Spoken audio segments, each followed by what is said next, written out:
Ciao a tutti, this is Stefano and today I'm super excited because I'm gonna talk about Rome, a city that I love. I lived there for 5 years, absolutely incredible. And more specifically about the best areas to stay in Rome. Which one works best if you have a trip with your family, kids, or with your partner, or sightseeing is the main thing for you, or you want just a romantic stay for a couple of nights. But let's get straight into it.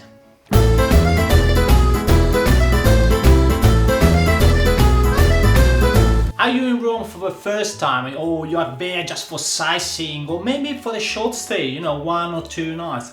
In that case, I suggest you to stay in the historic center and start your visit from Piazza Venezia, which is really the central square of Rome. And from there you can walk either south or north of the historic center to experience this beautiful part of Rome. And you're gonna walk through these beautiful buildings, which is like walking in open air museums.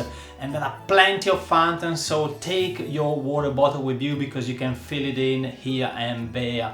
And there are these beautiful chapels nested in a hidden corner that you can step in, because every single of these chapels has their own appeal, absolutely beautiful.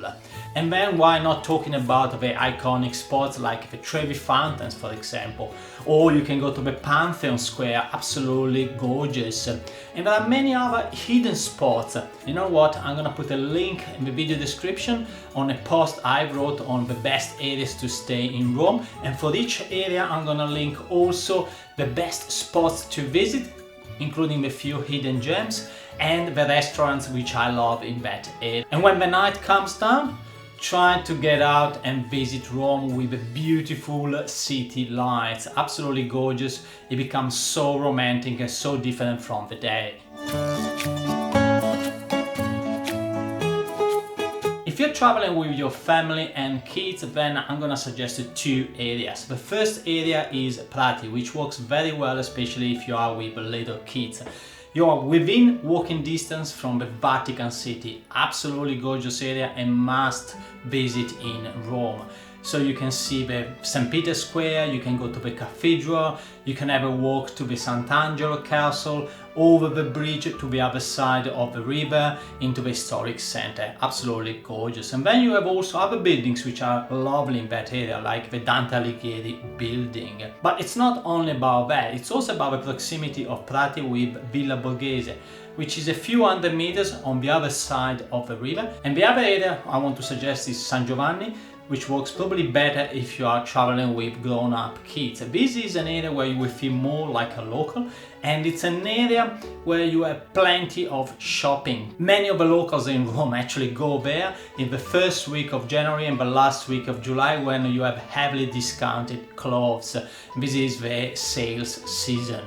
But it's not only about clothing, restaurants, markets. These are all made for local people, so you will have more of a local experience. And you're also so close to the Colosseum area, so it works very well also as a position, and you have 2 metro stations, so you have plenty of options there to go around the city.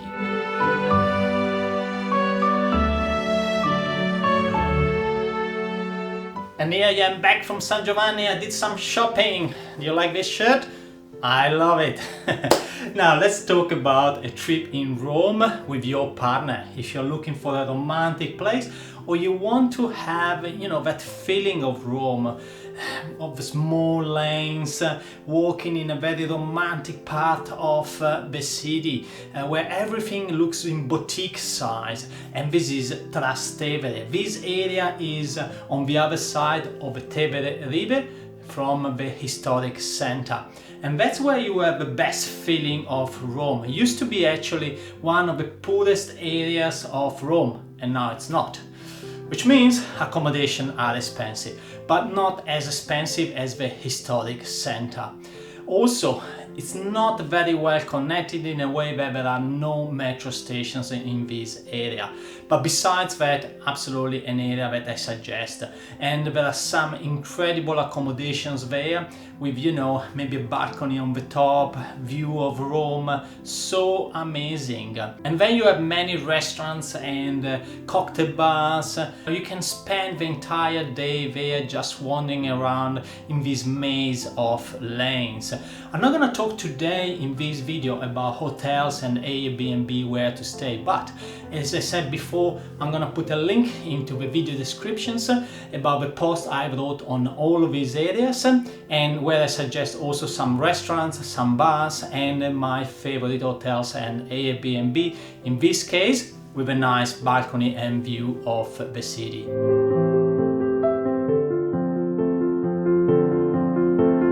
Are you on a budget for this trip to Rome? Don't come to Rome.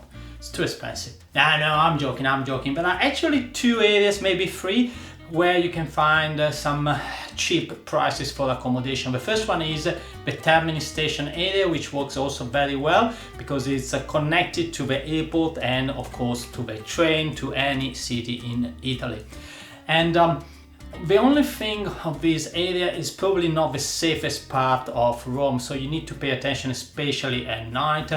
My only suggestion is try to stay east of the station where you have Piazza Repubblica or Repubblica Square.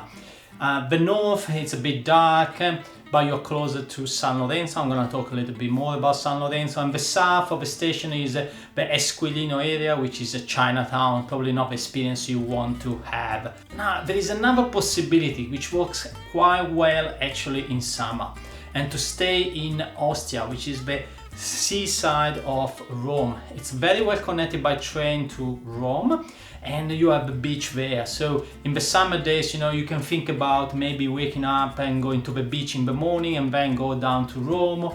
And Ostia is one of the best spots for summer nightlife, so it works well for many reasons. There is another possibility here, which is the Monti area. Monti is an area between Roma Termini and the Colosseum, and it works very well because the accommodation are very good value, which means they are not as expensive as, for example, the historic center or Trastevere. And you're also within walking distance from the Colosseum area, and you know, you have so many places to visit in the Colosseum area, including the Colosseum, of course. Yeah.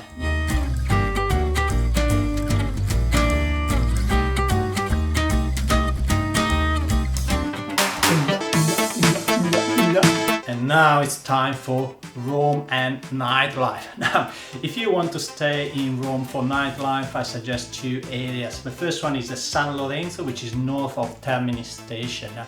It's a nice area for nightlife because you have plenty of bars, cocktails places. Probably is not my favorite area of Rome. It's a bit noisy and the buildings are pretty new, only 60 to 70 years old, because this area was heavily bombed during the Second World War.